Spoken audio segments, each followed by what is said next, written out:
तो भाजपा को कहने दीजिए। भाजपा के नेताओं को सो कर उठने के बाद तुरंत ख्याल आता है कि क्या बोले, तो उनके मुंह से कुछ नहीं निकलता है।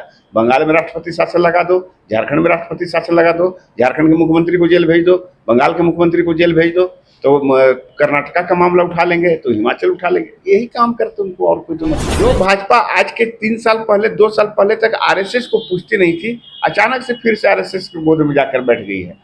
और देखिएगा कि जब से आरएसएस की गोद में जाकर बैठी, ये विश्व हिंदू परिषद, बजरंग दल जैसे लोगों का नाम आज तक किसी ने नहीं सुना था। पिछले 8 साल 10 सालों के इतिहास में जो गौन हो गए थे इस पूरे परिदृश्य से, पूरे देश के परिदृश्य से, आज वही भाई बंगाल में राष्ट्रपति शासन लागू करने की मांग कर रहे हैं। तो ये सोचने की बात है कि अचानक विश्व हिंदू परिषद और बजरंग दल इतने सक्रिय कैसे हो गए हैं।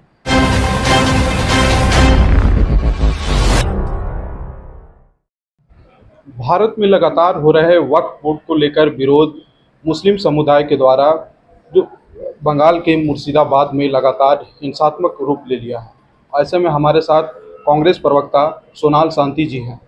क्या कुछ कहेंगे बंगाल में जो मुर्शिदाबाद में जो है सो हिंसात्मक रूप ले लिया है? देखिए, बंगाल में जब वक्फ बोर्ड के मसले पर मुस्लिम समुदाय या जनता आंदोलन कर रही थी तो उसमें हिंसा का कोई स्थान नहीं था। अभी जो क्षण के बातें सामने आ रही है, जांच में जो बातें सामने आ रही है कि बंगाल में हिंसा को उकसाने वाले और भड़काने वाले ऐसे लोग थे जो वहाँ के थे ही नहीं। करीब 150 लोगों ने अपना बयान दर्ज कराया है, जिसमें से कि मुर्शिदाबाद जैसे जगह में, जो कि विशुद्ध रूप से बंगाली बोलने वालों का गढ़ है, जगह है, वहाँ पर उन्होंने बंगाली में FIR और दर्ज नहीं कराकर, बयान दर्ज नहीं कराकर हिंदी में, शुद्ध हिंदी में बयान दर्ज कराया है। तो थोड़ा प्रशासन को इसमें शक शुबा लग रहा है कि आखिर मामला क्या है। कुछ रोज नए नए मामले सामने आ रहे हैं कि उनका वेशभूषा पकड़ के लोग उस माहौल को खराब करने में लगे हुए थे। वहाँ की प्रशासन जांच कर रही है, आगे देखिए, आने दीजिए। वहाँ के लोग है तो पलायन करने के लिए मजबूर हो गए हैं, क्या कुछ कहेंगे?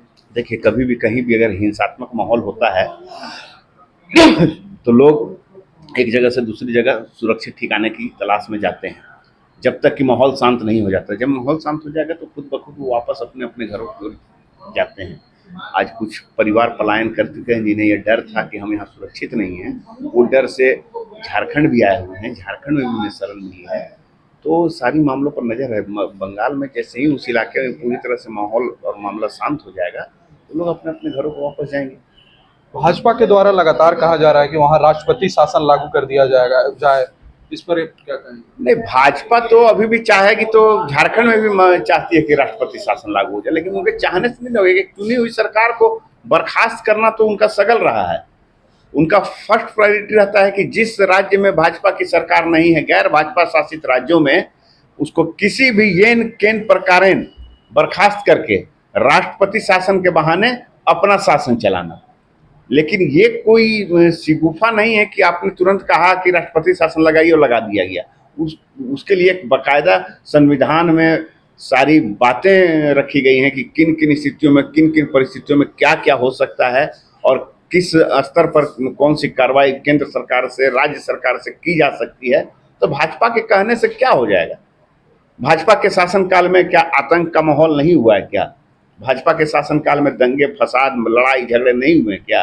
भाजपा के शासनकाल में तो दिल्ली जो देश की राजधानी है उसकी सड़कों पर ऊंची ऊंची दीवारें खड़ी की गई, किले ठोकी गई। तो ये सब तो पूरे देश में राष्ट्रपति शासन क्यों नहीं लगा दिया भाजपा ने? तो भाजपा को कहने दीजिए। भाजपा के नेताओं को सो कर उठने के बाद तुरंत ख्याल आता है कि क्या बोले, तो उनके मुंह से कुछ नहीं निकलता है। बंगाल में राष्ट्रपति शासन लगा दो, झारखंड में राष्ट्रपति शासन लगा दो, झारखंड के मुख्यमंत्री को जेल भेज दो, बंगाल के मुख्यमंत्री को जेल भेज दो, तो कर्नाटका का मामला उठा लेंगे तो हिमाचल उठा लेंगे। यही काम करते उनको, और कोई तो मतलब है नहीं। तो कई राज्य में वक्फ बोर्ड को लेकर के लगातार है सो विरोध प्रदर्शन किया जा रहा है, लेकिन पश्चिम बंगाल के मुर्शिदाबाद में ऐसा क्या हुआ कि है सो वहाँ पे हिंसात्मक रूप ले लिया? मैंने तो पहले ही कहा, पश्चिम बंगाल के मुर्शिदाबाद की घटना की जांच जारी है और ऐसे कई लोग सामने आए हैं जो कि बंगाली नहीं बोल सकते हैं, बंगाली का एक शब्द नहीं बोल सकते। ऐसे 150 लोगों का बयान वहाँ की प्रशासन ने दर्ज किया है। तो वहाँ की सरकार को सोचना होगा कि आखिर क्या मामला, और इसकी गहन जांच करानी चाहिए, क्योंकि ये सिर्फ मुर्शिदाबाद की बात नहीं है। पूरे देश में एक अलग तरह का माहौल पैदा करके धर्म के आधार पर पहले लड़ाई कराई जा रही है, बाद में जाति के आधार पर लड़ाई कराएगी। ये भाजपा का प्रायोरिटी है, एजेंडा है।